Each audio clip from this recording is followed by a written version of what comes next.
12 mars de l'année 2025. Voici la date où est produit maintenant cet enregistrement en compagnie d'Olivier. Donc ici, David, que vous entendez, et dans quelques secondes également Olivier. Donc bonsoir Olivier, ça va bien? Ça va très bien toi-même? Oui, donc on va commencer ensemble un autre enregistrement. On en avait fait un il y a quelques semaines et j'ai eu beaucoup de commentaires d'appréciation de la part du public.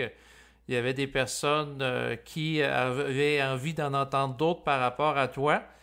Et pour simplifier les choses, je vais mettre en bas de l'enregistrement présent la liste de lecture par rapport aux enregistrements qu'on a faits, parce que sur mon canal YouTube, par rapport à toi, ainsi que d'autres invités mémorables, comme par exemple Mona, Berthold, vous pouvez retrouver des listes de lecture où ce que vous avez pour plusieurs heures là, de vidéos d'enregistrement. Comme nous autres, ça fait plusieurs années qu'on fait ponctuellement des enregistrements. Donc, avis aux gens intéressés. Sinon, avant de débuter cet enregistrement, où ce que je vais t'amener entre autres à commenter l'actualité, donc la guerre tarifaire dans laquelle on est plongé. Est-ce que tu avais des annonces à faire? Non, j'apprécie beaucoup les commentaires par rapport aux vidéos. C'est vraiment gentil parce que, tu sais, aujourd'hui, c'est pas toujours facile de parler d'une certaine façon de certains sujets, vu les tensions idéologiques, positives ou négatives. Fait que quand certaines personnes qui ont une ouverture d'esprit apprécient une communication qui est comme libre, ben, ça fait du bien. Oui, exactement. Parce que présentement, les choses sont très polarisées, notamment dans les médias, où Donald Trump a été diabolisé systématiquement là, par Radio-Canada, TVA, pour les médias ici du Québec où nous vivons. Mais je sais que c'est la même chose par rapport à d'autres pays. Pendant ce temps-là, les médias alternatifs vont, dans certains cas, l'encenser. Et comment, dans le fond, faire la part des choses par rapport à tout ça. Donc, au moment où on se parle, on est le 12 mars, qui est la date où les menaces tarifaires ont été mises en exécution, notamment par rapport à l'aluminium, par rapport aux tarifs et également là, par rapport à l'acier, ce qui fait en sorte que l'aluminium et l'acier qui sont produits du Canada, que les Américains importent, donc il va y avoir un tarif de 25%. Donc, par rapport à ça, puis il y a d'autres tarifs aussi en vue. Puis pour ce qui est des gens qui nous écoutent en Europe, eh bien, Trump veut en imposer en plus de tarifs, en plus du Canada, en plus du Mexique, en plus de la Chine. Donc, comment tu trouves cette posture qu'a Donald Trump de vouloir imposer des tarifs là, à différents pays? C'est sûr que moi, vu la position que j'ai présentement par rapport à la politique, je suis pas très émotif. Donc, je te dirais que ce que je ressens, j'ai des ressentis qui ressemblent beaucoup à mars 2020. Dans le sens que c'est comme si on était préparé tranquillement à un changement majeur en termes d'économie, d'investissement au niveau des économies, d'échanges à travers. C'est comme si on allait muter des petits pays dans des plus gros pays pour avoir de plus en plus des forces, mais comme de moins en moins séparées. Je sais pas comment vous expliquer parce que moi, je me concentre pas sur les détails, là, moi, le tarif là, puis là, lui, il dit qu'il va couper l'électricité, puis là, le lendemain, il change d'idée. Ça s'en va n'importe où, donc je me préoccupe plus sur ce que je pressens. Tu sais, je me rappelle pendant l'ère du COVID, on recevait des nouvelles. C'était comme si les nouvelles, c'était pour préparer le terrain à quelque chose. Fait que là, il y avait une nouvelle qui disait ça se pourrait qu'il faudrait réintroduire le masque. Là, les experts se questionnent. Puis là, à un Oui, moment oui. donné, c'est genre, ah, beaucoup sont en faveur du masque. Puis là, léger marketing, 70% de la population approuve le port du masque à nouveau. Fait que là, à un moment donné, ça devient, ben, le port du masque est obligatoire. Fait que c'est comme si, au début, moi, ce que j'ai trouvé intéressant avec ce que Trump a dit par rapport au 51e État américain que le Canada devienne ça, c'est que c'était une joke.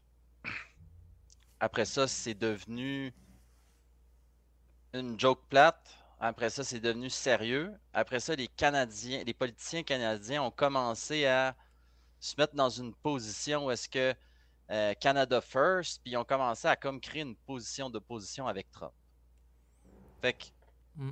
je trouve ça particulier. Je sais pas à quel point, tu sais, dans le sens que ce que j'ai entendu récemment, c'est que Trump avait pris un arrêt sur les tarifs jusqu'au 2 avril, mais les Oui. Canadiens, ils imposent des tarifs, même si les Américains n'ont pas imposé. Puis là, les gens supportent ça, mais c'est les Canadiens qui vont payer les tarifs. Donc, je sais pas si les gens sont vraiment juste tellement émotifs qu'ils ont aucune connaissance de ce que ça veut dire un tarif, ou je sais pas c'est quoi qui se passe, mais j'ai l'impression que probablement c'est juste les médias, parce que la réalité, je peux pas croire qu'une majorité des gens supportent Mark Carney, puis que une majorité supporte de s'appauvrir en tant que Canadien. J'ose croire que c'est pas la majorité. Je sais pas qu'est-ce que t'en penses. Ben, en lien avec ça, je pense que de l'aveuglement émotionnel présentement, donc la réaction du œil pour œil, dent pour dent que prônent certains politiciens, bien qu'à première vue, ça peut paraître légitime dans le sens que si Trump nous menace, on réagit par des menaces pour dire on va se tenir debout, on se laissera pas marcher sur les pieds, on se laissera pas intimider par lui. Dans le fond, à ses limites, c'est quand on prend un recul, puis on a la tête froide, puis on la regarde sur le plan économique, que s'imposer des tarifs. J'aimais bien l'analyse qu'a faite Joe Finance sur YouTube, à ne pas confondre avec Vos Finances, là, qui est l'émission de TVA. Mais il y a un YouTuber il y a une chaîne qui s'appelle Joe Finance, puis je trouvais ça intéressant. Il a fait une capsule vidéo qui s'appelle La cloche et l'idiot. C'est-à-dire que le Canada, si on s'impose en fait, on impose des tarifs par rapport aux importations américaines de 25% en réplique aux tarifs des États-Unis. Ce que ça va faire concrètement, c'est que c'est le pouvoir d'achat des Canadiens qui va diminuer parce que ça va nous coûter plus cher pour acheter des produits. Et puis, le gouvernement, au lieu de prendre cet argent-là, parce que les États-Unis, eux autres, ils mettent des tarifs, mais l'argent va aller pour baisser les taxes. Tandis que nous autres, c'est juste des tarifs de réplique. Donc, le gouvernement canadien, québécois, vont s'en mettre plus dans les poches, mais ça ira pas pour diminuer nos taxes là, en contrepartie. Là. Moi, ce qui m'inquiète pour le Canada, c'est l'absence de leadership, dans le sens qu'il n'y a aucune figure d'autorité au Canada en politique qui est digne de tenir ce pays-là humblement puis de façon honorable, dans le sens de bien exploiter nos ressources, être intelligent, faire attention le plus possible à l'environnement, mais en même temps, pas se mettre dans la marde financièrement, de vraiment s'arranger pour devenir riche, baisser les taxes, augmenter les subventions aux petites, moyennes entreprises, aider des gens à venir investir au Canada, inciter les investisseurs étrangers à venir ici justement pour augmenter les richesses tranquillement, pas vite, puis d'avoir une meilleure qualité de vie. Mais c'est tout l'opposé. Puis moi, je pense qu'il va y avoir un gros changement dans la société dans les peut-être 10-15 prochaines années. Ça va être la natalité. Là, en ce moment, de plus en plus, ça va devenir un gros problème parce que la seule façon de continuer de s'endetter, c'est d'avoir des gens qui naissent qui vont éventuellement payer des taxes. Ou une immigration massive qui compense la baisse de natalité au Canada, comme a voulu faire Justin Trudeau. Ça vient avec son lot de positifs et de négatifs également. Certainement, parce qu'une limite à la capacité d'absorption par rapport à la quantité d'immigration. Par exemple, au Québec, là, avec les problèmes qu'on a vécus dans les dernières années là, au niveau habitation, pénurie de logement, pénurie de maisons abordables. Puis c'est là où je veux en venir, c'est que dans le sens que si tu regardes les courbes de natalité versus les courbes d'équilibre versus les déséquilibres au niveau de la richesse répartie dans la société, tu vas remarquer que à chaque fois qu'il y a de l'équité au niveau financier, où ce que, mettons, on parle de 1929 jusqu'à 1980-90, où est-ce qu'il y avait un certain équilibre, où est-ce que tu pouvais t'acheter une maison avec 2 années de salaire, mettons, tu sais, tu fais 50 000, tu peux t'acheter une maison à 100 000. Il y avait un équilibre. Puis là, plus on va vers un déséquilibre, où est-ce qu'il y a de moins en moins une classe moyenne, puis il y a de plus en plus des pauvres et des riches, puis que tout ce qui est construit en immobilier, c'est purement pour les riches, ben, ça crée un état de survie dans la majorité de la population. Puis quand l'être est en état de survie, il ne peut pas se reproduire. Même biologiquement, là, un mammifère qu'il faut qu'il survive, il n'est pas dans un état pour justement faire des petits. Il faut qu'il soit dans un environnement qui est probable, qui lui permet de pouvoir se développer, manger, être en sécurité. Puis là, c'est ça qui va manquer. Fait que ça va être un rapport de force au gouvernement en sens de eux autres, ils veulent continuer de s'enrichir parce que c'est des avares finis. Mais en même temps, s'ils tirent trop la laisse, ben éventuellement, l'économie ne fonctionne plus. Fait que c'est un. Puis en même temps, ils veulent plus de contrôle. Puis c'est comme ça arrête jamais. Hein, ils lâchent pas le morceau. Tu vois, l'Union européenne, ils veulent une guerre. C'est la guerre, la guerre, la guerre, la Ben, guerre. tu veux, attends une minute, on va clarifier les choses parce que là, il faut que tu aies en tête qu'on fait un enregistrement.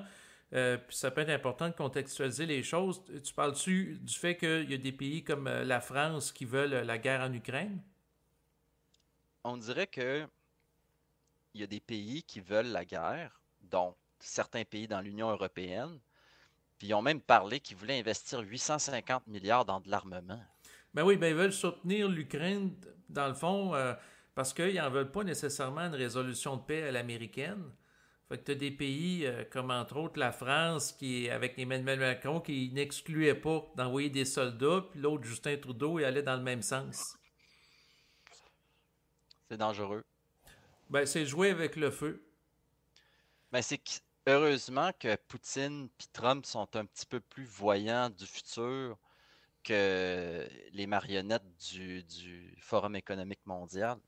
Parce que, essentiellement, ce qui va arriver, c'est que ces gens-là, ils vont voir que ça n'a pas d'allure, là. Tu sais, la guerre, il y a toujours une fin à des guerres, puis ça fait juste coûter de l'argent. Tu sais, tu regardes la guerre en Irak, là, ça finissait plus. Puis là, à un moment donné, ça a fini, puis ça servait à rien. Ben, en fait, Puis c'est là, pas vrai. Pas vrai, attends une minute. Ça a servi à un petit groupe d'investisseurs américains de s'enrichir parce qu'à la fois, quand ils produisent les bombes puis ils testent de l'armement, c'est bon pour l'industrie militaire. Puis une fois que le pays est à terre, comme en Afghanistan ou en Irak, ben là, ils envoient des compagnies de construction américaines à reconstruire le pays aux frais des habitants locaux. Ouais. c'est un très beau modèle d'affaires quand tu penses à ça, mais Ben, c'est tu très détruis, puis malhonnête. après ça, tu Ouais. reconstruis l'autre à ses frais. Puis s'il peut pas payer, ben tu payes ses ressources. Puis là, on va voir qu'est-ce qui va avec l'Ukraine, puis les terres rares, puis les métaux précieux. Qu'est-ce que l'entente avec les États-Unis, mais c'est sûr que dans le fond, l'Ukraine peut représenter pour les Américains un lieu stratégique en approvisionnement là, par rapport à certains métaux là, pour de la technologie comme de l'ordinateur, de l'informatique. Ouais. Le problème, c'est que quand tu regardes ça au cœur de notre société présentement, on a vraiment une absence de vision. On est focusé sur des détails, mais on a une absence de vision. On sait pas vraiment où est-ce qu'on s'en va avec tout ça. Tu sais, Ben attends une minute. on veut des. Trump, il a une vision, c'est Make America Great Again. C'est-à-dire, Ouais, mais ça veut rien dire. ben Ça veut oui, rien il va dire, revenir. David, parce que c'est des concepts que tu peux macérer dans ta tête. Chaque personne peut attribuer la valeur que Make America Great Again peut avoir. Ben, en fait, Mais je vais clarifier, dans sa vision, c'est quand même une croissance économique fulgurante aux États-Unis en favorisant l'emploi local qui va diminuer le chômage. Tu sais, si les gens travaillent dans des aciéries, des alumineries au lieu d'importer de d'autres pays, puis ils font tout comme tout local, tu sais, c'est une espèce de retour à l'achat local que Trump prône pour qu'il soit en plein emploi puis qu'il y ait une croissance économique aussi avec des mesures là, fiscales avantageuses pour attirer des entreprises. je comprends tout ça. Mais regarde le cinéma, regarde la musique, regarde l'art, regarde tout ce que l'homme crée présentement sur la Terre, l'architecture. Je t'accorde qu'il y a certaines choses qui sont très belles, de qualité, mais il y a une majorité des choses, je dirais au-dessus de 60%, qui est vraiment médiocre, qui est pas esthétique, qui est pas aussi, tu sais, qui est pas aussi aligné, je te dirais, avec la beauté de l'esprit, là. Puis c'est ça, je pense, qui va nous amener dans le mur éventuellement, c'est que on n'a plus de vision de ce qu'on est ou d'où ce qu'on s'en va, puis qu'est-ce qu'on est vraiment. Puis en tant que nation, ça paraît présentement parce que on produit du contenu qui est répétitif, tu sais, on dirait qu'on est stagné. Moi, c'est ce que je remarque, je regarde le contenu dans toutes les sphères, puis tout est stagné, on dirait. Il y a rien de nouveau, il y a rien qui descend. C'est comme s'il y a un blocage. Mais c'est parce que ça Puis je dépend pense que au niveau de l'esprit, je suis d'accord avec toi. Mais il y a de la nouveauté dans le sens au développement technique. Je veux dire, on a l'intelligence artificielle qui se développe rapidement là, avec ChatGPT, DeepSeek pour les Chinois. oui, mais on ne l'utilise pas intelligemment. On l'utilise pour se rendre, perdre des facultés. Dans le fond, on utilise des technologies pour s'enlever des facultés. On ne devrait pas s'enlever des facultés, on devrait augmenter nos facultés, puis utiliser la technologie où est-ce que des facultés aberrantes sont plus nécessaires. Comme le mental inférieur, là, fonctionner comme un ordinateur puis de la mémoire, c'est pas nécessaire. Tu utilises l'IA pour ça, comme on avait parlé dans le dernier enregistrement C'est ça. avec les hôpitaux. Des choses qui vont simplifier ta vie, qui vont permettre d'augmenter ta qualité de vie. C'est juste ça que ça sert la technologie, pas te rendre un esclave qui est plus capable justement de fonctionner sans ça puis qui perd ses moyens. Tu sais, déjà, il y a un risque juste à utiliser des GPS, pas prendre en note les numéros de téléphone des gens qu'on connaît. Il y a plein de choses qui sont vraiment risquées qu'aujourd'hui on prend pour acquis. Mais la minute qu'il y a une panne demain matin, là, puis qu'il faut que tu fonctionnes avec des radios, tu vas être capable de te localiser, tu vas savoir quoi faire. Tu sais, il y a des choses de base que l'humain devrait être capable de faire en termes de ses fonctions vitales, physiques, mentales, que si la technologie enlève à ça, ben, pour moi, c'est ordurier. Ben oui, mais c'est sûr que la technologie peut nous affaiblir, nous rendre plus dépendants d'un système. C'est sûr que depuis mon enfance, dans mon cas, je baigne dans la technologie. Fait que les notions de survie en forêt ou de débrouiller sans l'électricité, c'est des notions que j'aurais peut-être intérêt à intégrer davantage, tu sais. Au-delà de ça, d'apprendre à coopérer l'un avec l'autre, ça va être ça qui serait le plus important. Puis le fait qu'on a beaucoup mis de temps dans la technologie, puis de valeur dans nos... Tu sais, il y a des gens là, qui vivent de leurs médias sociaux, puis de Ben leur oui, following, puis tout ça. Tu sais, eux autres, ils perdent ça demain matin, ils paniquent, là. Puis c'est correct, je comprends, parce que c'est quand même quelqu'un, il peut gagner sa vie avec ça, puis c'est totalement légitime. Mais ça reste que c'est tout de l'écran. C'est pas réel. Fait qu'il va venir un moment où ce que, justement, il va y avoir un point de rupture, comme on avait parlé avec l'IA. Si l'IA vient à un point où ce que tu deviens obsolète en tant que personne parce que tu n'as rien de plus qu'un mental réflectif, mais là, tu vas pogner un 2 minutes. c'est ça, mais il y a des gens, dans le fond, si on pense entre autres à Yuval Noah Harari. D'ailleurs, j'en ai parlé avec Mona, puis également avec Berthold, parce que j'ai lu un livre qui s'appelle Homo Deus, qui se rapporte à cet auteur, historien.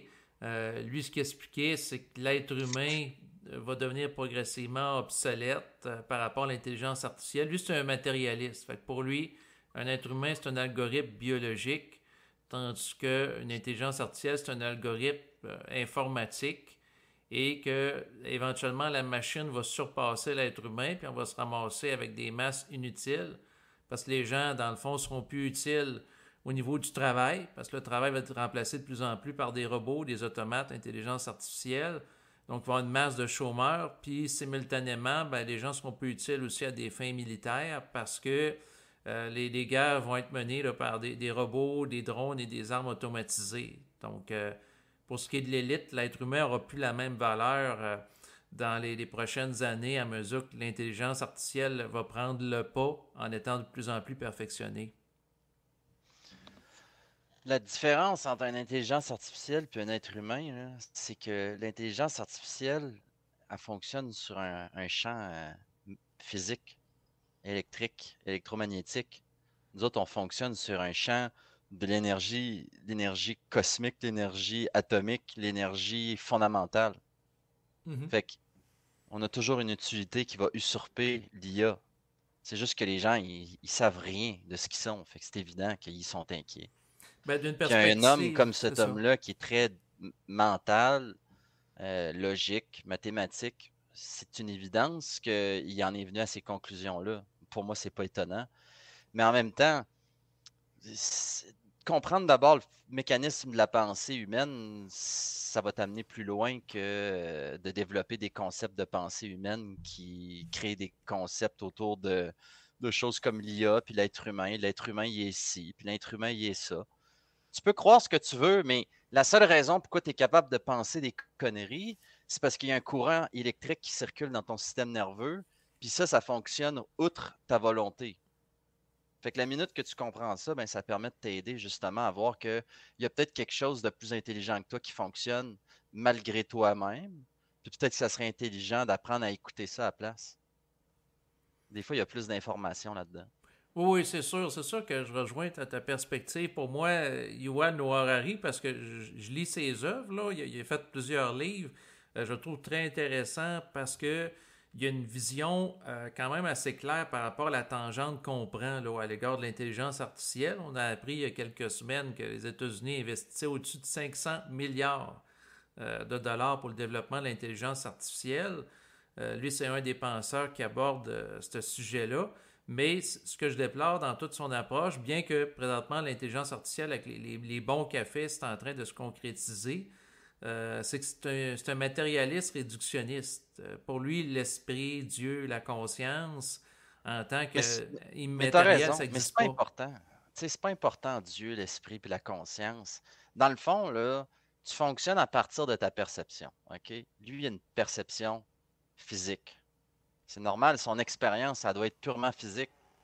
Mais quand tu as quelqu'un qui a vécu des expériences qui l'ont sorti du physique, qui l'ont amené dans d'autres choses, puis il a appris qu'il peut exister hors du physique, ben c'est sûr que ça va changer complètement la perspective.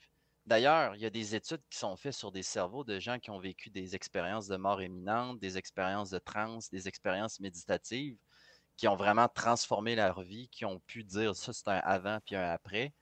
Puis ils ont mesuré justement à quel point le cerveau produit de moins en moins des hormones de stress, de moins en moins voyons, des cytokines, des hormones inflammatoires, le système immunitaire fonctionne mieux. Tu sais, ça change vraiment le système. Fait que quand tu as une perspective très matérialiste, ton corps, toute ton expérience de vie est vraiment ça, là. Puis moi, quand il y a un homme comme ça, par exemple, je prends moi comme exemple, mais quand quelqu'un comme ça parle, je suis intéressé, je l'écoute parler, mais ça peut jamais rien faire pour moi parce que je sais déjà où ce que tout s'en va. Je suis pas inquiet. Je suis pas inquiet, puis je suis même pas intéressé de savoir si l'IA va faire ci ou s'il va faire ça. Parce que l'homme, il peut toujours prédire un futur, mais il est toujours amené à être obligé de changer dans le moment où ce que l'événement arrive. C'est jamais tout à fait la même chose. Ça, c'est intéressant, hein? C'est Oui. jamais. Dès que tu planifies quelque chose, ça arrive, mais jamais exactement comme tu le planifies. Tu n'es jamais capable de dire ça va être de même, ça va être exactement de même, ça fonctionne jamais. Ben, on le voit au niveau des marchés financiers. Tu sais, Trump, au moment où Exact. il a été élu, les gens étaient enthousiastes. Le cours du SP 500, du Nasdaq 100 était en hausse. Et là, tranquillement, Trump est en train d'appliquer son plan avec des mesures tarifaires pour favoriser, en théorie, l'économie des États-Unis. Et ça crée de la frustration, ça crée de l'incertitude, puis les indices sont à la baisse au moment où on fait cette capsule en mars 2025. Donc, En ce moment, c'est des pièges à con, là. C'est pas on n'est pas dans un bear market, là. On est dans des pièges à con. c'est-à-dire, C'est comme visualiser un peu le COVID, là. 2020, il rappelle, il y a eu un gros crash, puis après ça, ça l'a pompé comme de l'innocenterie. ah oui, ça t'a mis à augmenter après à vue d'œil. Ouais. Ça va être un gros double top, mais un double top qui est ingrat, là, que les gens vont avoir prié d'avoir acheté ces actifs-là, puis ils vont regretter de ne pas avoir mis du capital là-dedans. C'est toujours de même. When there's blood in the streets, buy stock. Quand c'est dans le rouge, t'achètes. T'achètes pas quand c'est vert. Mais c'est parce qu'il faut que tu aies une perspective long terme. Tu sais, c'était drôle, hein, parce que Warren Buffett avait retiré 340 milliards de capital il n'y a pas trop longtemps, une couple de mois. Mais oui, l'automne Euh, passé, dans le coin du mois de septembre. ouais, il avait vendu du Apple puis Microsoft, toutes sortes de patentes à gosse. Puis vois-tu, garde, qui tu penses, là? Il y a du monde qui ont du capital à côté, là. Mhm. Fait que quand que ça va, cet argent-là va se réinjecter puis que ils vont, ils vont baisser les taux. Éventuellement, ils vont faire du quantitative easing, du QE, puis ils vont tranquillement baisser les taux d'intérêt. Puis là, si les taux d'intérêt vont faire comme pendant le COVID, descendre à 0%, ça va être la frénésie, là. Ben La oui, frénésie. la bourse va se Puis, remettre à lever, oui. tu sais, les États-Unis viennent juste de dire, ouais, ça se peut qu'on vende un peu d'or puis qu'on achète un peu de Bitcoin finalement. Ah ouais. Puis là, il n'y a aucun pays qui vient d'allumer, là. Personne n'a allumé encore. Puis des Bitcoins, il n'en reste plus. Il n'y a même pas assez de Bitcoin pour que chaque millionnaire aux États-Unis puisse en posséder un. Imagine la rareté, là. Ben, les Moi, je m'en bitcoins, fous. c'est ça, il n'y en a pas beaucoup. Puis moi, ce que j'ai trouvé curieux, c'est que dans les derniers jours, donc vendredi passé, Donald Trump avait annoncé qu'il confirmait qu'il allait avoir une réserve stratégique de bitcoin aux États-Unis à partir des bitcoins qui ont été saisis. Mais j'ai pas vu de hausse du marché ou de la demande. C'est normal. Te rappelles-tu quand on est arrivé au halving, là, puis Oui. là, tout le monde était là, ça va pomper, ça n'a rien fait. Mais en fait, il y avait un effet d'anticipation, c'est-à-dire Mais c'est toujours comme ça, ben, c'est toujours comme ça ça. dépend. C'est parce que dans le fond, avant avril 2024, où il y a eu le halving, dans les mois qui ont précédé, il y avait déjà une hausse significative parce que les gens prévoyaient que ça allait monter au halving. Ouais, mais t'as-tu vu comment ça l'a pompé quelques mois après? Oui. C'est ça. Fait que c'est toujours pareil. De toute façon, quelqu'un qui achète du Bitcoin pour acheter et vendre, fais ce que tu veux, là, mais moi, moi, je pense juste à 2030, 2040, 2050.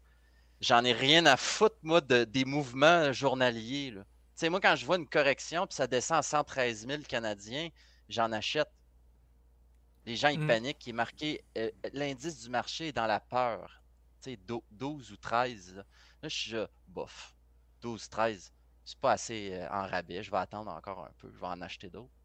Mais comme je vous dis, c'est pas des conseils financiers. Moi, c'est Non, ce que non, je mais c'est fais ça. parce que En fait, j'ai confiance. J'ai confiance dans le mécanisme.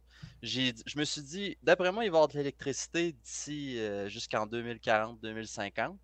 Fait que s'il y a de l'électricité, il va y avoir des systèmes informatiques. Donc, le Bitcoin, ça va valoir une fortune. oui, parce que le nombre est limité, mais en fait, en lien avec ce que tu dis, c'est très important il y a quelques instants, c'est-à-dire que dans le cadre de l'enregistrement présent ainsi que les autres, on donne aucunement des conseils financiers. On n'est pas des conseillers financiers et naturellement d'investir, que ce soit dans le Bitcoin ou dans des actions ou des fonds négociés en bourse ou toute forme d'actifs, ça comporte des risques. Donc les gens doivent être conscients de tout ça. C'est important de faire quand même une mise en garde comme ça pour ne pas être poursuivi parce que quelqu'un qui donne un conseil financier puis les gens écoutent ça, il y a une responsabilité morale et éthique. Mais en lien avec ce que tu dis, je vois dans ton sens. D'ailleurs, récemment, j'ai acheté de l'Ethereum parce que Ah, il y a... ça, j'achète pas ça, par exemple. Ben, attends une minute. Parce que l'Ethereum, c'est quand même un gros joueur, un peu comme Bitcoin. Puis pour ce qui est de Bitcoin, selon plusieurs spécialistes, les hausses spectaculaires, là, quand il a fait du x10, du x20, probablement qu'on ne retrouvera plus ça autant dans les prochaines années pour la simple et bonne raison que à mesure que la quantité de valorisation est importante sur le marché, ça devient moins volatile parce que présentement, la valeur des bitcoins est en trilliards, donc en milliers de milliards, mais Ethereum vaut moins. Puis à ce moment-là, il y a plus de chances, selon les informations que j'ai, dans le fond, eu accès là, par rapport à des spécialistes dans le domaine, que Ethereum, il y a plus de chances que d'ici, par exemple, quelques mois, il va peut-être augmenter plus dans le sens peut-être faire un plus grand multiple d'augmentation de valeur que du Bitcoin. Puis ça va être la même chose pour les prochaines années aussi, là, parce qu'il est plus volatile. Moi, je veux pas on s'étende trop sur la crypto-monnaie parce que je pense pas que ça intéresse tout le monde qui écoute Certainement. ces enregistrements-là. Surtout pas des détails aussi précis que ça. Mais je te dirais juste une chose, c'est que si tu regardes depuis l'inception de la crypto-monnaie, le médaillé d'or, le premier, le roi de la jungle, ça a toujours été BTC. Puis moi, j'investis pas de l'argent pour faire des multiples de 10 parce que pour moi, des multiples de 10, c'est des multiples de 10 aussi au négatif parfois. Puis j'aime mieux avoir de la quiétude d'esprit sur un actif que je sais qu'il y a une valeur fondamentale dans la mathématique, dans la cryptographie, dans c'est vraiment un chef-d'œuvre. Si tu connais l'informatique, là, la blockchain de Bitcoin, c'est vraiment un chef-d'œuvre. Même si c'est pas aussi technologique que d'autres chaînes en termes de vitesse de transaction, le concept derrière ça, pour moi, ça me parle. Fait que c'est pour ça que j'ai toujours investi là-dedans, parce que je connais ça depuis que ça vaut 300 pièces. Puis j'ai un de mes amis qui est devenu millionnaire avec ça. Moi, j'ai manqué la shot, j'ai investi plus tard. Mais maintenant, ce que je remarque, c'est qu'en termes d'actifs, c'est ce qui me sécurise le plus. C'est évident que j'investis pas tout mon argent là-dedans. J'aime ça investir dans des choses qui sont moins volatiles. Mais quand on regarde ça sur le long terme, mettons sur des dizaines d'années, j'entrevois pas que ça va être volatile. J'entrevois que ça va être une hausse constante, stable, mais toujours plus haute que l'inflation, toujours un petit peu plus haute que la dévalorisation du dollar. Puis ça me convient. J'ai pas besoin de gambler mon argent. Puis moi, Ethereum, quand je regarde son comportement depuis les derniers mois, il se prend des corrections, puis il remonte jamais vraiment. Tu sais, c'est Non, comme, non, je suis il d'accord remonte. avec toi, puis il n'a pas atteint son ETH qu'il avait franchi dans l'autre cycle précédent, c'est-à-dire entre 2021 et 2022, là, il n'a pas Mhm. dépassé son plus haut sommet. Mais moi, l'hypothèse que je fais, puis on pourra se reparler peut-être dans quelques semaines, Ouais. c'est que Bitcoin, Ethereum, Solana, les gros noms, là, XRP aussi, vont probablement se mettre à monter, je te dirais vers fin avril, début mai, j'ai l'impression. Peut-être, mais moi, comme je te dis, les petits mouvements, j'exploite, je prends des profits, j'ai réinvesti. Mais vraiment, là, il faut penser sur plusieurs années parce que, tu sais, moi, j'avais de l'XRP à 90 cents. Bon, c'est intéressant. Non, mais tu comprends dans le sens que, mais XRP, il disait que ça allait valoir, ça allait devenir, quand ça allait passer voyons, c'était quoi Ben, qu'elle allait avoir la poursuite, la poursuite qu'il y avait ouais, avec la la SEC, là. Securities Exchange ouais, Commission, ben, il disait que ça allait exploser. Bon, ben, moi, tu sais, à un moment donné, ils l'ont délisté d'un échangeur au Canada. Là, j'étais comme tabarnouche, je sais quoi qui se passe avec ça, là? C'est donc bien instable. Fait que moi, j'ai trouvé ça un peu désagréable. J'aime pas ça, moi, de tenir des patentes à gosse qui sont pas fondées sur aucun concept mathématique comme le Bitcoin. Le Bitcoin, je trouve que ça appartient quasiment à comme une structure d'infini. Genre, c'est tellement intéressant, tu sais, de voir que tu peux en miner autant dans une période de temps, puis après ça, plus tu arrives vers la fin, plus c'est long, plus c'est complexe. Je trouve ça tellement intéressant. C'est vraiment comme rapprocher de miner du minerai qui est de plus en plus rare, qui demande de plus en plus de Ça ressources à demande de plus miner. en plus d'énergie, donc ça prend de la valeur. C'est ça.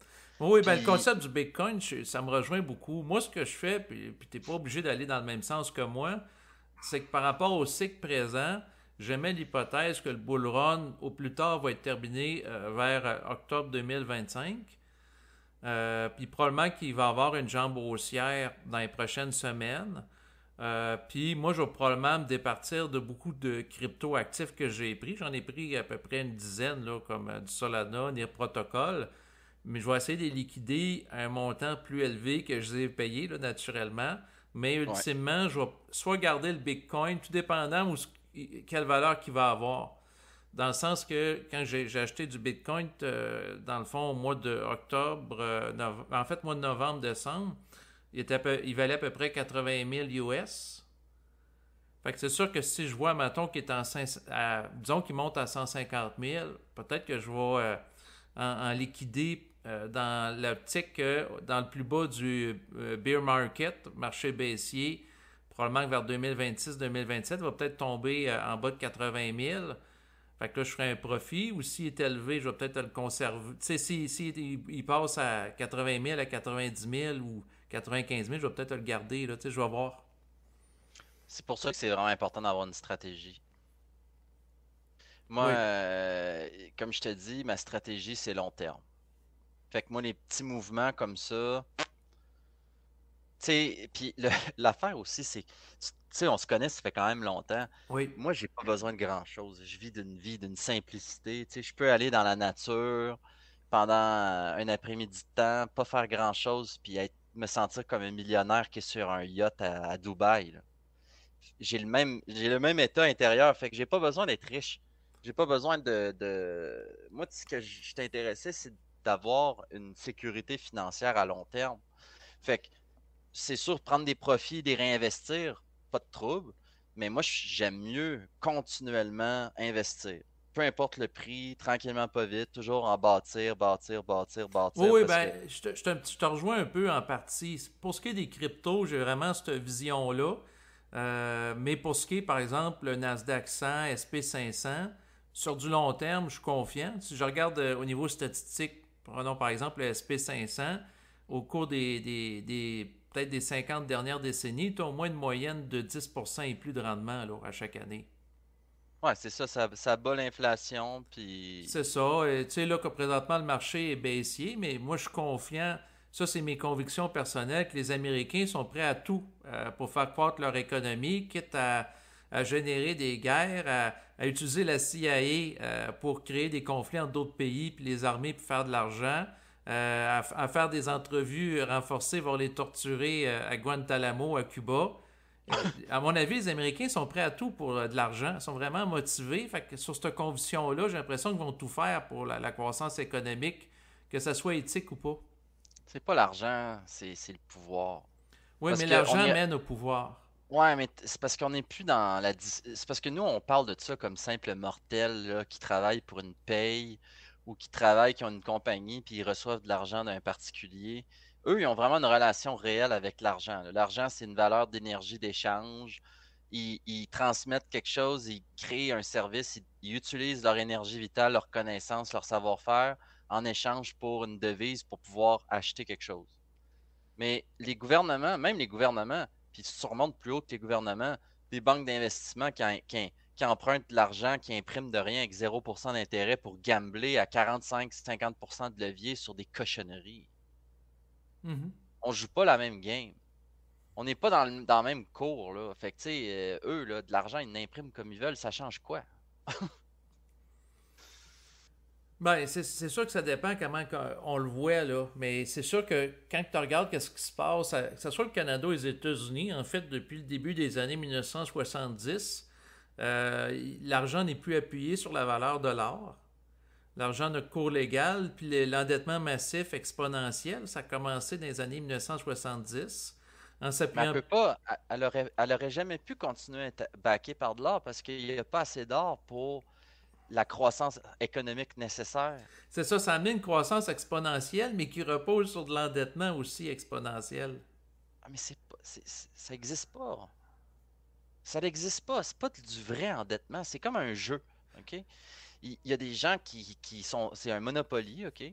Oui. Puis toi, ben, tu commences avec des billets de banque, puis il y a une banque qui peut avoir des billets à l'infini. Puis eux autres, ils font juste imprimer. Puis là, maintenant, si tu regardes la courbe de création monétaire, ça suit. Là, on dit à partir de 1970, ça monte. Mais tu remarqueras qu'à partir de 1970 à 1990, c'est quand même relativement équilibré. Puis à partir là, des années 2000, là, avec le boom de technologie, là, quand l'argent a commencé à être de moins en moins papier, puis que les cartes de crédit ont commencé, c'est là que ça a commencé à virer sur le top. Parce que tu sais, quand c'est rendu que tu n'as rien à faire pour créer de l'argent, ça n'a plus de bon sens. Ben, c'est parce C'est que dans comme le tu fond. imprimes une feuille de papier qui est un bon fédéral, puis tu donnes ça à quelqu'un d'autre qui te donne des numéros dans un ordinateur. Puis tu n'as pas besoin vraiment de faire quoi que ce soit pour. Tu fais ce que tu veux. Tu sais, c'est pour ça que quand le monde sont là. Mais les taxes, ils s'en vont en Ukraine. Tes taxes, ils vont pas en Ukraine. Tes taxes, ils vont juste pour payer l'intérêt sur la dette. Tu sais, ça change rien. Là. Tu sais, je suis sûr qu'il n'y a aucune taxe qui va à payer des services quasiment. C'est genre juste la dette. Ben, il y a L'intérêt une sur la dette. partie de plus en plus importante là, qui va au service de la dette. Mais quand on regarde le mouvement aux États-Unis avec Trump qui a donné le mandat en fait à Elon Musk de faire le grand ménage du printemps économique justement pour aller neutraliser le problème là, parce que là, Elon Musk là, en congédiant un paquet de dans le fond fonctionnaires fédéraux aux États-Unis, ce qu'il est en train de faire, c'est vraiment une révolution dans le sens qu'il va faire diminuer la taille de l'État, donc probablement l'endettement, puis économiser des milliards de dollars. Ça, c'est sûr que c'est une bonne stratégie dans la mesure que ça respecte l'individu, puis qu'il essaye de trouver un équilibre dans tout ça, parce que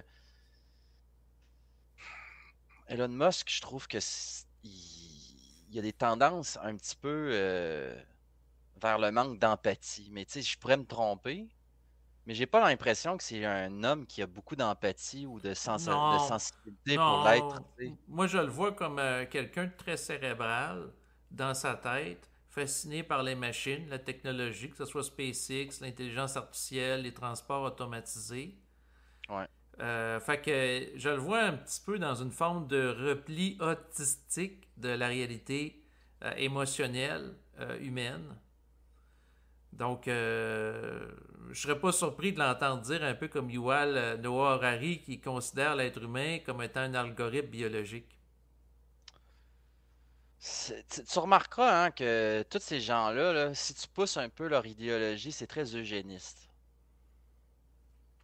J'aime pas ça, moi. Tout être qui va vers une certaine forme d'eugénisme, là, ok, l'homme, c'est une entité biologique intelligente, là, puis il y a une certaine catégorisation de certains qui sont plus intelligents que d'autres, puis il y en a d'autres qui sont bons, puis d'autres qui sont mauvais. Quand tu embarques là-dedans, là, c'est que tu es désaligné bien raide. Tu comprends pas la valeur de l'individu. Tu sais. Ces gens-là sont dans une conception du monde qui est vraiment purement mécanique.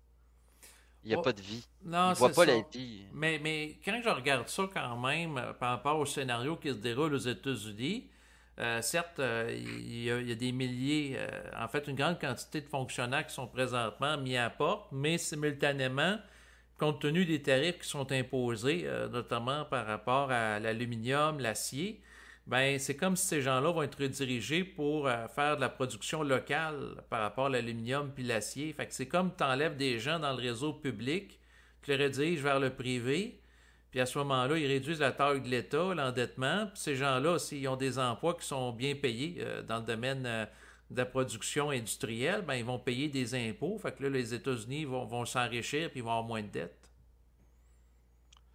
Je suis d'accord. J'espère que ça va se produire ainsi, mais je- on dirait que je suis pas certain parce que je ressens toujours que au niveau des gouvernements, c'est sûr que tout ce qu'on entend, c'est ce qui sort des médias.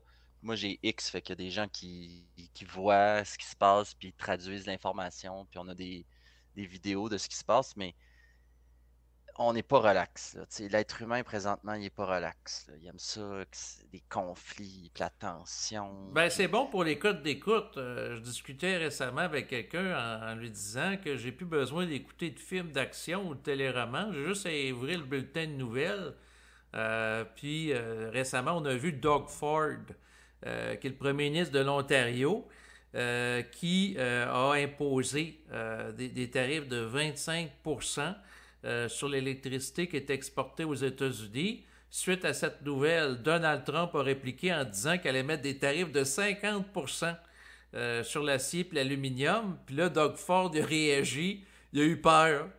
Puis il a dit non, non, finalement, je ne mettrai pas là, des tarifs de 25% là, sur les importations d'électricité aux États-Unis. C'est du théâtre. Ben, C'est c'est vraiment du ça. théâtre. Moi, sais-tu, j'ai eu une vision hier. Ça m'a dit, dans le fond, là, la planète, c'est Hollywood. Tu sais, on regarde le cinéma, puis on dit, OK, ça, c'est des acteurs, ils jouent des rôles dans des films. Je pense qu'il doit y avoir des humains sur Terre qui ont des niveaux de conscience vraiment là, à un niveau bas, qui pensent que le film, c'est peut-être réel aussi, je sais pas. Puis après ça, tu as comme une autre couche d'acteurs qui seraient des acteurs politiques. Puis après ça, tu as des acteurs médiatiques. Puis c'est comme toute une grosse symphonie, genre de pièces de théâtre, parce que quand tu remontes dans l'histoire, là, c'est vraiment intéressant. Il faut que tu regardes l'histoire pour comprendre un peu comment les choses fonctionnent. Mhm. Mais tu remontes depuis la Première Guerre mondiale, c'est toutes des guerres qui ont été purement organisées pour être profitables pour certaines personnes. L'être humain, depuis l'ère moderne, je pense pas qu'il a volontairement voulu aller en guerre. Il a été amené à aller en guerre pour des raisons purement financières qui ont été déguisés à travers du patriotisme, là, puis de la liberté, puis toutes sortes de concepts qui font l'affaire émotionnellement aux gens qui sont soumis à ça. Mhm. Puis de plus en plus qu'on évolue là-dedans, ben, je pense que de plus en plus on se réveille aussi, parce que, tu sais, je me rappelle, moi, j'étais jeune en 2001 quand il y a eu les attaques du 11 septembre. Mhm. Puis l'engouement vers aller en guerre était extrêmement fort. Autant aux États-Unis, éventuellement au Canada, les gens supportaient ça à côté, là. Ça, c'était bien correct. Go troops, puis il n'y a pas de problème, puis on massacre des humains dans un pays qui a des armes de destruction massive, puis finalement, il n'avait pas, on s'est trompé. Ben oui, mais ça, Euh, c'était la série sur Sunday, là, ouais, je me rappellerai toujours quand Colin Powell, qui avait déclaré devant l'ONU qu'il y avait des preuves hors de tout doute que l'Irak avait des armes de destruction massive. Naturellement, c'était pas vrai, puis ils ont jamais trouvé d'armes de destruction massive en Irak. Tu sais, même l'idiot utile finit par se réveiller éventuellement. Tu sais, tu peux pas envoyer du monde se faire charcuter à la guerre, des familles qui sont détruites, des civils qui sont tués, toutes sortes de terreurs humaines qui sont vraiment barbares pour aucune raison. Puis à un moment donné, le monde en revient, ils sont là, ça ne servait à rien. Tu sais, comme mettons, je te donne un exemple. Dans les années 90, il y a eu comme un conflit en Somalie où les Américains ont intervenu puisqu'il y avait comme une guerre civile. Je ne sais pas trop quoi. Dans le fond, les Américains ont fait comme d'habitude, se sont pas mêlés de leurs affaires. Puis sont allés là-bas, puis ont Mhm. essayé de capturer un général, là, je sais pas trop qui, là, en tout cas.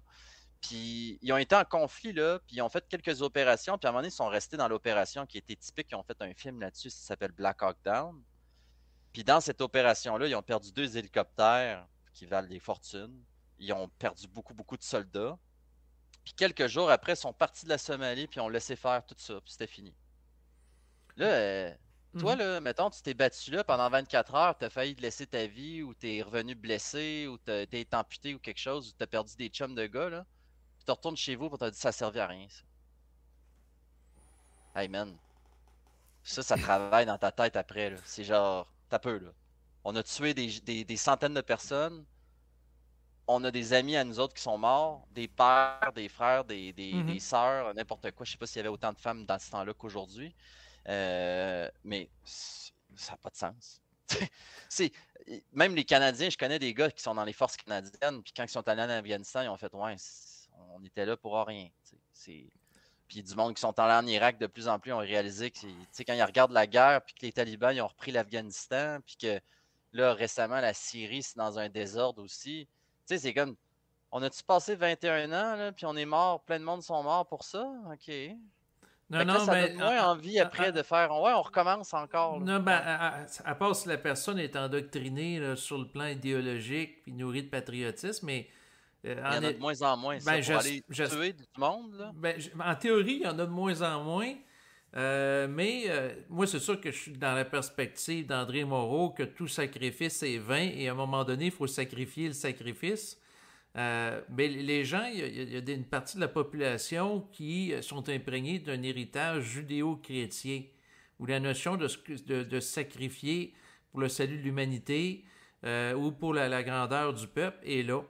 Et ça fait partie de la naïveté de plusieurs personnes qui sont imprégnés par une culture de masse qui va justifier, légitimiser, va rationaliser des souffrances ou des gens qui sont morts. Moi, je ressens, si je vais par vibration, j'ai l'impression que c'est de moins en moins possible, ça. J'espère que tu as raison, mais moi Non, j'avais. mais il y a certaines cultures, on nommera pas lesquelles, qui sont plus prompts à la guerre. Présentement, on le voit. D'autres, beaucoup moins.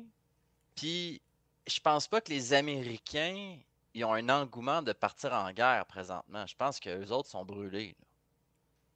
Ben, Écoute, en fait, l'armée, ceux quand tu qui. es rendu avec Oui. une population qui est au-dessus de 50% qui souffre d'obésité, là, je sais pas, là, mais tu sais, je regarde l'état de l'armée, le monde sont fatigués. Tu sais, les jeunes font de l'anxiété, ils ont peur de sortir dehors. Quand les gens sont allés en Somalie pendant la guerre du Golfe avant, je pense, la Somalie après, puis l'autre guerre en Irak, Afghanistan, la moyenne du monde qui allait là, c'était 18 à 24. Mhm. Il y avait d'autres qui avaient plus d'expérience, qui étaient plus vieux, à des rangs plus élevés, qui étaient évidemment plus vieux, comme je disais. Mais en général, c'est ce range d'âge-là. Là, ce range d'âge-là, aujourd'hui, ils ont subi la COVID, ils souffrent d'anxiété, ils souffrent de dépression, ils prennent des médicaments pour se concentrer, ils ont de l'anxiété sociale. Ben, Je il y en pense a que, plusieurs qui ont des problématiques, puis ont du stress post-traumatique ou autre, mais oui, dans ces gens-là, ils ont probablement saturé. Par contre, c'est plus la cohorte des jeunes qui n'ont pas été brûlés ou saturés par rapport à l'expérientiel vécu de manière négativement en lien avec la guerre ou par rapport à des proches. non, mais ce que j'essaie de t'expliquer, c'est que ces jeunes-là qu'on a dans la société Gen Z, là, c'est majoritairement à gauche, majoritairement pour le climat, majoritairement pour la paix, en quelque sorte. Tu sais, ils sont pas tant. C'est pas ce monde-là qui va aller en guerre, là. En théorie, non. Mais moi, je me suis intéressé à la politique et à l'histoire, comme à la base par rapport à la Deuxième Guerre mondiale. Le président des États-Unis, lors de la période de la guerre, à l'origine, il voulait pas, en théorie, y aller, puis il était même élu parce qu'il s'opposait à ce que les États-Unis entrent en guerre contre l'Allemagne. Puis finalement, curieusement, il y a eu un concours de circonstances et d'événements qui ont rendu ça acceptable. Ils ont créé le consentement social, puis les Américains ont été massivement. Moi, ce que je te dis, c'est que tant que la personne n'a pas une conscience totalement individualisée et pas totalement centrique, elle peut être récupérée par le système. Je suis d'accord, mais le système en ce moment, il est tellement faible. L'humain, il est tellement Oh, affecté. Je vois pas. Et moi, je me rappelle des soldats dans le temps de la guerre en Afghanistan puis en Irak. Ça n'a rien à voir avec ce que je vois comme présentement. C'est pas la même génération, c'est pas le non, même c'est gars. pas la même génération, mais moi, ce que je te dirais, ce que je te dis en fait, c'est que quand j'ai regardé qu'est-ce qui s'est passé lors de la période dite de pandémie, j'utilise obsessivement et abondamment cette expression dans mes enregistrements, c'est pas pour le plaisir, c'est parce qu'on a tout le temps dit dans les médias de masse que s'est déroulé une pandémie pendant les années 2020, mais j'ai jamais eu d'informations qui m'amènent à conclure qu'il y a eu une pandémie par rapport à un taux de mortalité anormalement élevé qui justifierait l'ensemble des mesures répressives qui ont été mises en place. Mais bon, ça, c'est un autre sujet. Mais ce que je veux dire, c'est que dans cette période-là, il y a des gens qui ont été soumis à un paquet de mesures liberticides, le couvre-feu à 20 heures, le port du masque, etc. Puis les mêmes personnes, quelques mois après, ils ont voté pour la réélection de François Legault qui a mis ces mesures-là en place au Québec. Fait que là, j'en viens à la conclusion que les gens, finalement, ils ont aimé ça. Ouais, mais on parlait pas. Le Québec, là, moi, je me préoccupe plus de ça parce que ça fait trop pitié présentement. Je vais regarder le Québec quand il va y avoir un homme digne de gérer le Québec. Là, tu sais, là, ça C'est fait ça, mais vraiment. en fait, le parallèle que je faisais en lien avec ton propos, c'est que les gens dans le collectif, ils ont subi comme une guerre psychologique pendant une période de temps en lien avec des mesures liberticides et autres. Puis finalement, ben, ils vont réélire les gens qui mettent ça en place. Puis j'ai l'impression qu'il y aurait sans doute une partie de la population là, qui voudrait aller en guerre là, pour soutenir l'Ukraine pour combattre les Russes. Tu sais. Ah, je suis d'accord, ils vont tous vouloir aller en guerre en arrière de leur clavier d'ordinateur ou de leur téléphone. Quoique aujourd'hui, avec les drones, ça devient de plus en plus possible parce qu'au front, tu vas envoyer de plus en plus des drones au lieu de soldats se faire tuer. Non, mais tu sais, présentement, si tu veux vraiment faire une guerre, tu fais juste abolir TikTok, puis je pense que tu vas tuer la moitié de la génération au complet. En tout cas, tu vas leur créer un choc. Ils vont manquer de dopamine dans le cerveau à cause des notifications qui les surstimulent. Ils vont être Ben, obligés de c'est faire ça. un sevrage à froid, un peu comme quelqu'un qui prend de la cocaïne. Écoute, moi, je côtoie des centaines de personnes, tu sais, je suis dans le public, puis je vois personne qui est qualifié pour tenir un arme à feu puis faire des manœuvres de descendre en bas d'un hélicoptère, courir dans la nuit, pas dormir pendant 4 jours, rien manger, avoir fret, pisser dans tes culottes. Je connais personne qui est capable de faire ça. Je sais même pas qui ferait une conscription. Ça serait juste de la chair à canon. Tu sais, il faudrait que tu entraînes.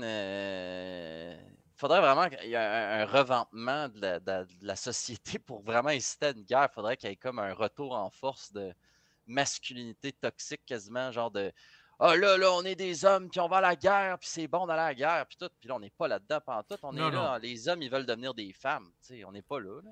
Ben, il y en a plusieurs qui veulent être des hommes roses, là. Ben, ils sont ouais, c'est ça. Déjà, les hommes roses, je préfère tabarnouche, ça n'a plus de sens. Je vois ça autour de moi, ça me fait capoter. Puis moi, j'attribue ça beaucoup à l'utilisation de la pornographie puis de l'hypersexualisation de la société. Parce qu'un Mais, homme qui est hypersexualisé, il oui. s'affaiblit. Tu sais, fait que c'est ce qu'on voit là. On voit des hommes très affaiblis qui n'ont pas de volonté, qui n'ont pas de force intérieure.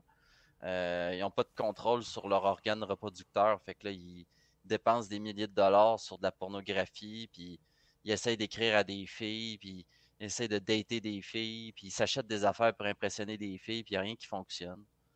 Tu sais, ça fait vraiment pitié. Puis ceux Ben, qui se pognent une fille, ils restent là-dedans, puis sont tous pognés, là, sont là. Oh, j'espère que ça va marcher. Tu sais, c'est comme tabarnouche. Ben, c'est-à-dire qu'il y a des machos qui cherchent à impressionner les filles, mais il y a toutes sortes de personnes. En fait, homme rose, ce que je voulais dire, c'est que les hommes qui intègrent plus le volet féminin. Tu sais, moi, je suis pas opposé à ce qu'un individu de sexe masculin, à la base, intègre la dimension yin chez lui, c'est-à-dire la dimension féminine associée au volet réceptivité en plus du principe actif. Je comprends, mais c'est parce que c'est pas une identité réelle. Tu sais, d'être dans ton équilibre entre une polarité masculine et féminine, c'est au niveau de ta sensibilité, c'est pas au niveau de ton énergie vitale. Tu sais. Un homme qui était à côté de lui, là, puis t'as l'impression que c'est une petite fille, là, pas Mhm. normal. Tu sais, ça se sent. Tu sais. T'es autour de d'autres hommes, tu vois bien qu'il y a quelque chose qui roule pas rond, là. C'est vraiment une question de qu'est-ce que tu as fait en tant qu'homme pour sentir que tu as vraiment une valeur puis une vocation dans la vie. C'est quoi toi tu fais? T'es ici pourquoi? Là? Sais-tu où ce que tu vas? Sais-tu qu'est-ce que tu vaux? C'est ça qui manque. Ben, Puis c'est c'est-à-dire, normal qu'on ait plus ça ouais. parce qu'on est focusé sur l'apparence puis la compétitivité dans la société au lieu d'être focusé sur la collaboration l'un avec l'autre. Mais c'est sûr que dans le fond, nos dirigeants n'ont aucun intérêt à ce qu'il y ait une collaboration réelle entre les êtres humains Bien parce que évidemment.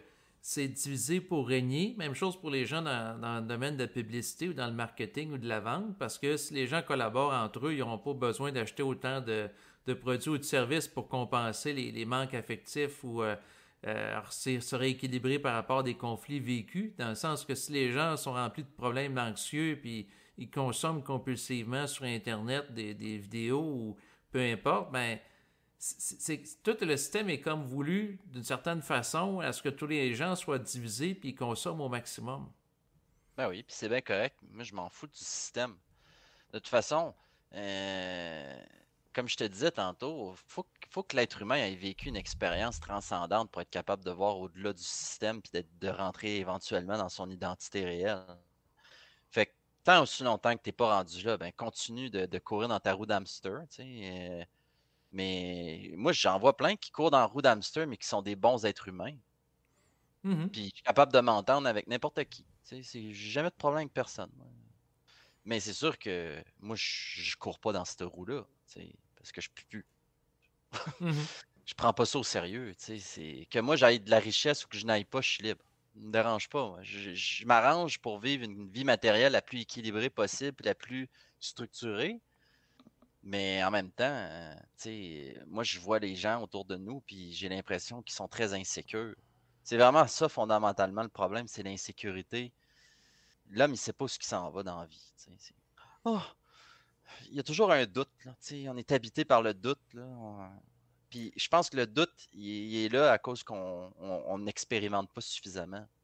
On n'essaye pas. Tu sais. On pense, mais au lieu de penser, au lieu d'agir, on pense. Oui, oui, ben c'est sûr que si la personne est beaucoup dans la réflexion, elle ne pourra pas s'appuyer sur une expérience vécue dans la réalité concrète pour trancher par rapport à un sujet ou quelque chose, tu sais. Parce que c'est facile. Penser, c'est se cacher. Puis agir, c'est s'exposer. C'est devenir vulnérable. C'est créer une marque dans le monde. Où est-ce que tu peux être vu, tu peux être reconnu pour quelque chose. Puis ça peut avoir une bonne ou une mauvaise valeur. Puis toi, tu peux y attribuer une bonne ou une mauvaise valeur. Mais c'est là le blocage. Moi, je remarque surtout chez les jeunes. Les jeunes, ils me parlent, puis moi, j'ai une idée, j'ai un projet de ça, puis j'ai une idée de ça, puis j'ai plein d'imagination, puis je vais faire ça, puis je vais faire ça. Puis là, tu regardes, ça fait 1 an, 2 ans. Puis ils sont encore à la même place, mais ils ont plein d'idées. Mhm. Mais c'est ça, le champ de démarcation. C'est comme partir à travailler à ton compte.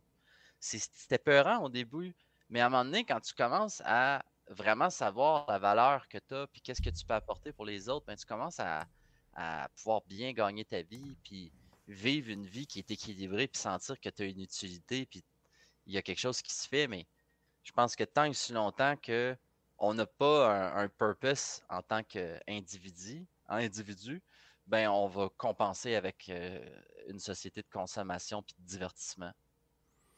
Tu sais, c'est facile à contrôler. Les gens n'ont même pas besoin d'être contrôlés dans le fond parce qu'ils sont déjà contrôlés par des pulsions. Tu n'as pas besoin de faire de la publicité de Coca-Cola, les gens sont déjà addicts. Mais tu sais, comme je te disais tantôt, c'est une grosse pièce de théâtre. Tu sais, on dit, ah, il y a une élite qui contrôle ci, puis qui contrôle ça. L'homme, il est déjà contrôlé par des forces qui le dépassent. Fait que, Oui, ben, d'une certaine façon, que l'élite, c'est juste une manifestation visible, telle la pointe d'un iceberg de forces souterraines qui contrôlent l'être humain à son insu. tu sais, c'est juste, en fait, c'est juste du monde qui sont arrivés avant nous autres, qui ont eu des opportunités avant nous autres. Puis que là, maintenant, leurs opportunités ont tellement grandi parce que la richesse s'est transférée de génération en génération. Mhm. Puis ça a créé une forme d'élite financière. Mais la société est vraiment à l'image de l'homme. Tu sais, l'homme, il est polarisé, donc il est toujours entre la gauche puis la droite, ou le bon puis le mal. Puis ça, c'est bon, puis ça, c'est mauvais. Puis c'est toujours ça. Il est là le problème. Entre autres, Il fonctionne pas à partir de qu'est-ce qui est nécessaire. Il y a toujours une valeur qui est mise sur tout ce qu'il fait. Tout ce qu'il fait, c'est une valeur. Ah, ça, c'est bon. Ah, ok, ça, c'est pas bon. Ah, cette nourriture-là, c'est bon pour la santé. Celle-là est pas bonne pour la santé. Tu sais, c'est plein de petites prisons psychologiques qu'on s'invente là, perpétuellement. Puis on dit, ah, ça, on est malade à cause de ça. Ça m'a rendu ci. Ça m'a rendu malade. Ça, c'est. Tu sais, oui, oui, mais il y a des limites à la causalité linéaire, là, dans le sens qu'une cause occasionne telle affaire, parce que ça peut être plusieurs facteurs en même temps qui interagissent. Mais en lien avec ce que tu dis, ce que je veux quand même mentionner, c'est qu'il y a quand même une hiérarchie vibratoire. Dans le sens que de donner des valeurs par rapport à des choses, oui, on peut le faire psychologiquement en fonction d'une morale ou même d'une éthique, mais il y a comme une vibration derrière des individus, des événements ou des situations qui font en sorte que, par exemple, tel aliment a une valeur plus élevée. Si on le prend sur le plan nutritif, il y a quand même des faits objectifs qui sont mesurés là, par des nutritionnistes. je suis tout à fait d'accord. Puis même, on peut le mesurer soi-même. Commence à manger du fast-food pendant une semaine, puis tu vas voir que ton état mental va changer profondément. Là. Si tu es habitué de bien manger, par exemple. Mais c'est parce que il y a une nuance qui doit être faite entre, on va dire, on prend l'exemple de la nourriture, là, moi ça pourrait être n'importe quoi d'autre. Bien manger, puis manger ce que tu dois manger. Mhm. Tu sais, il y a des moments dans la vie où ce que tu vas manger quelque chose qui est supposément mauvais, mais au moment où ce que tu l'as mangé, c'est tellement aligné que ça passe parfaitement. Mais si tu essaies de manger la même chose à un autre moment où ce que c'est pas aligné, ça passe pas. Puis c'est là-dessus qu'on devrait se concentrer au lieu de ce qu'on mange. Oui, exactement, parce qu'il y a beaucoup de gens qui sont pris dans des prisons psychologiques, que ce soit le végétarisme, le véganisme, le crudivorisme. Là, ils ne dérogent pas de ça, puis ils en font une doctrine rigide. Alors qu'en réalité, ça se peut qu'à un moment donné, oui, c'est approprié de manger végétarien, mais ça se peut qu'à un autre moment donné, ça peut être de manger de la viande. Ben, le plus gros problème, je pense, c'est comme quand tu as des gens qui ont des talents génétiques ou des talents physiques ou mathématiques. Puis là, ils partent quelque chose. Puis là, ils sont là, hey, tout le monde peut devenir comme ça. Ouais, mais c'est pas parce que toi, végétarien, ça fonctionne parfaitement, ton corps il répond parfaitement. C'est Puis là, ils vont dire ah, si moi ça fonctionne parfaitement, pour moi c'est pour tout le monde. Oui, il y a tendance à généraliser alors que c'est pas le cas. Mais ça c'est fou là. Je parle avec des gens qui ont même dans quarantaine, cinquantaine, qui sont là. Ouais, mais moi je suis comme ça, mais ouais, mais tu prends pour acquis que les autres sont comme ça. Ben là, normalement, on devrait tous penser de même. Ah ouais, OK. Fait que tu vois que l'homme, il se projette encore beaucoup sur les autres, dans le sens que moi, je suis gentil, tout le monde devrait être gentil. Mhm. OK, pourquoi? Parce que la Tu sais, personne, elle va dire, ben moi, je suis une bonne personne. Les autres aussi sont naturellement bons. ouais, mais tu te bases sur quel référent pour dire que tu es une bonne Le personne? mythe du bon sauvage de Jean-Jacques Rousseau. Ben oui, c'est sérieux, là. OK. C'est-à-dire que lui, il va dire que c'est un philosophe. Ouais. Euh, Ça fait partie des références philosophiques que j'ai étudiées au fil des ans. Il a passé à l'histoire. Il a écrit un livre dans le fond, où ce que lui, son argumentaire est très simple, c'est que la société corrompt l'être humain, puis l'être humain à l'état de nature, là, c'est un être humain un peu, dans le fond, comme celui là, d'un bande dessinée là, qui a été élevé par des loups, là. Je pense que c'est Mowgli, là. Dans le fond, l'enfant qui est élevé par des loups ou des animaux sauvages, il serait naturellement bon, puis c'est la société, par rapport à l'orgueil, l'avidité, le désir, qui va corrompre l'être humain, puis peut l'amener à exploiter les autres.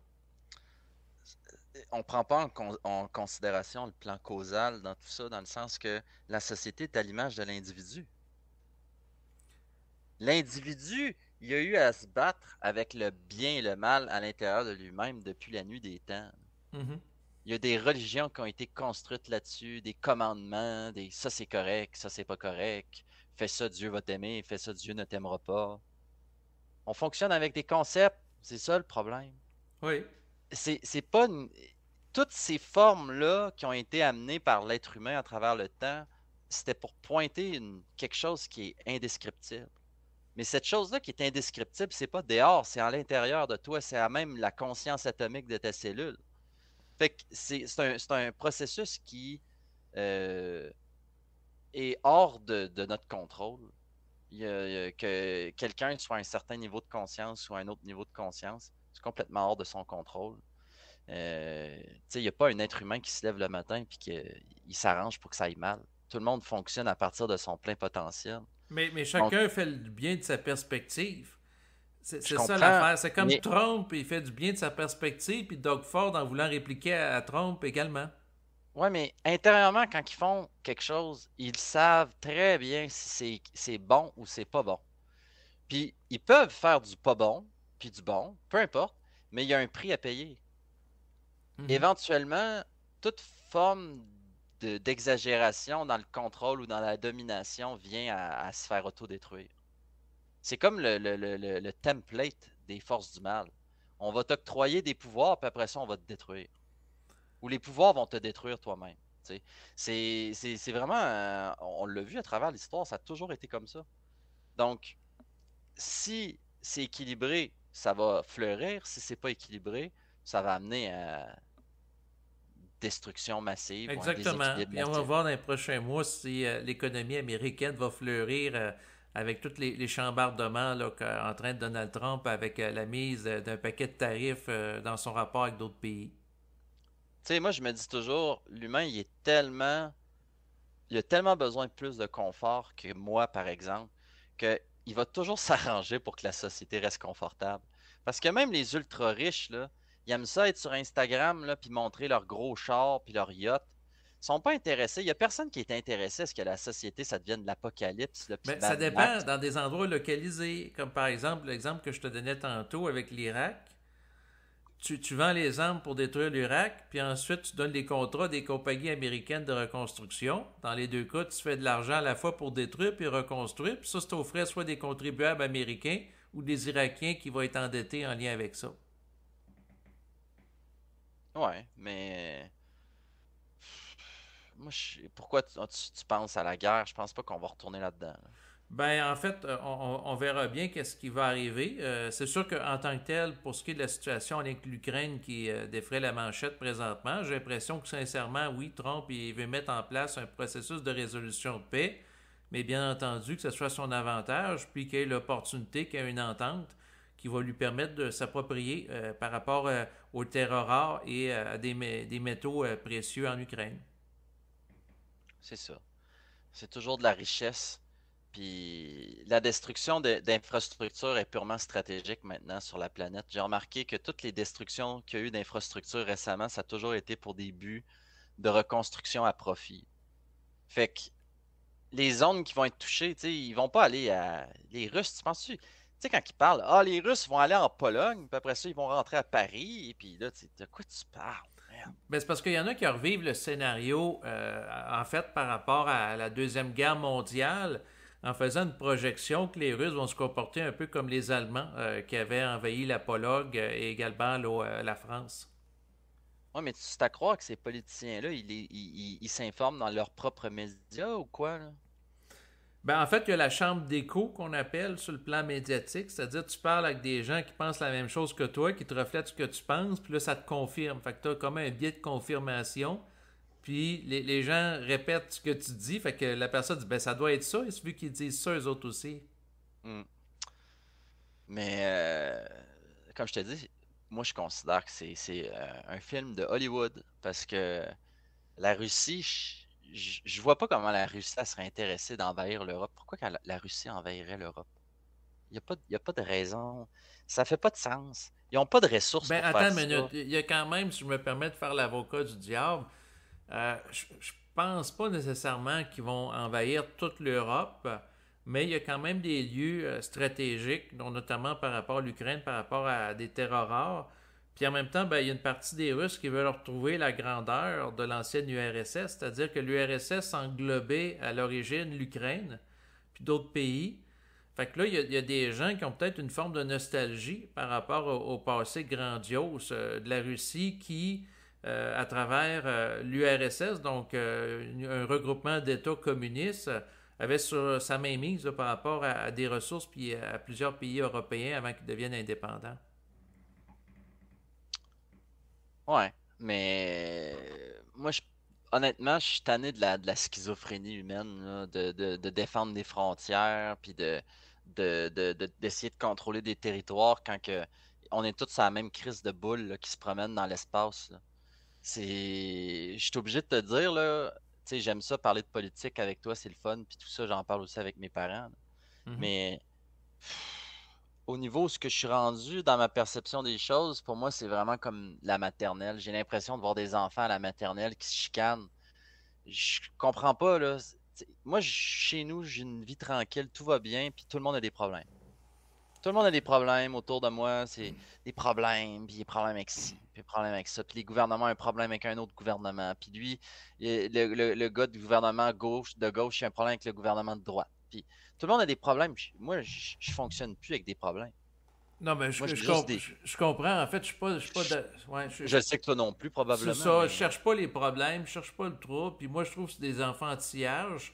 Par contre, je trouve ça intéressant d'étudier ça parce que ça a un impact sur notre vie concrètement dans le quotidien. C'est parce qu'il fallait que je termine là-dessus. Je suis obligé de te dire que c'est vraiment comme ça que je le vois. Il y a comme une partie de moi à l'intérieur de moi qui rit. Je regarde ça et ça me fait rire parce que c'est tellement dépourvu d'intelligence. Là. Non, Tu sais, non, mais c'est ça. Mais moi, je vois ça comme une pièce de théâtre, là. Tu sais, Ah Trump, ben, il va dire, ben, moi, je vais en mettre 50% si toi t'en mets 25%. Puis là, il y a une escalade. C'est comme mon père est plus fort que le tien, tu sais. c'est des complexes d'infériorité. Mais moi, je crois pas que c'est des complexes d'infériorité. Comme je t'ai dit, je pense que c'est juste du cinéma. Moi, j'aurais tendance à penser que c'est un mélange des deux, dans le sens que il y en a qui peuvent camoufler un complexe d'infériorité par une forme de narcissisme puis une volonté expansionniste. Tu sais, Trump veut faire du Canada 51e État qu'il va annexer, ensuite le Groenland aussi, prendre le contrôle du canal de Panama. Fait qu'il veut prendre de l'ampleur. Tu sais, il y a une dimension mégalomane chez lui, mais peut-être qu'en réalité, il se sent pas trop grand dans ses shorts, bien qu'il expose une vision de grandeur pour l'Amérique. Ben, moi, je suis obligé de te dire objectivement que ça semble être un personnage qui est plus robuste que la moyenne. Ben, il y a un ego très fort, Trump. Ça, il faut le donner, là. Je veux dire, c'est Non, un. mais il y a un calme quand même à prendre. Écoutez, tu sais, mettez-vous n'importe qui dans ces shorts, là, de te faire haïr par la planète entière pendant multiples années à répétition. On parle de toi à tous les jours négativement. Puis t'es quand même capable de garder un certain sang-froid puis de faire ce que t'as à faire. Puis tu tiens ta parole en plus. Contrairement à tous les autres politiciens qui sont rentrés au pouvoir qui n'ont jamais tenu leur parole. Lui, il a tenu sa parole. Pour le moment, au moins. Mhm. Juste ça, pour moi, ça signifie un certain niveau de force. Après ça, est-ce que c'est bon, c'est-tu mauvais? Je te l'ai dit la dernière fois, je sais pas. Mais je dois Ben, dire en ça. fait, oui, c'est ça, exactement. En fait, ce que je dois dire, parce que tu sais, je peux porter un regard critique par rapport à Trump, mais en tant que tel, moi, je vois pas Trump comme étant un ange ou un démon, mais plutôt comme un individu à étudier. Mais je dois quand même reconnaître qu'il y a une grande force de volonté, là. Je suis d'accord. Bon, ben, on peut s'entendre là-dessus, donc on va clore à présent l'enregistrement. Et pour les gens qui auront aimé apprécier là, la capsule d'aujourd'hui, sachez que sur ma chaîne YouTube, vous pouvez retrouver une liste de lectures avec d'autres enregistrements que j'ai fait avec Olivier au fil des ans. Et sinon, ben, nous autres, on garde contact et puis on va se dire à bientôt. Certainement. Merci beaucoup. Ça fait plaisir. Au revoir. Bye.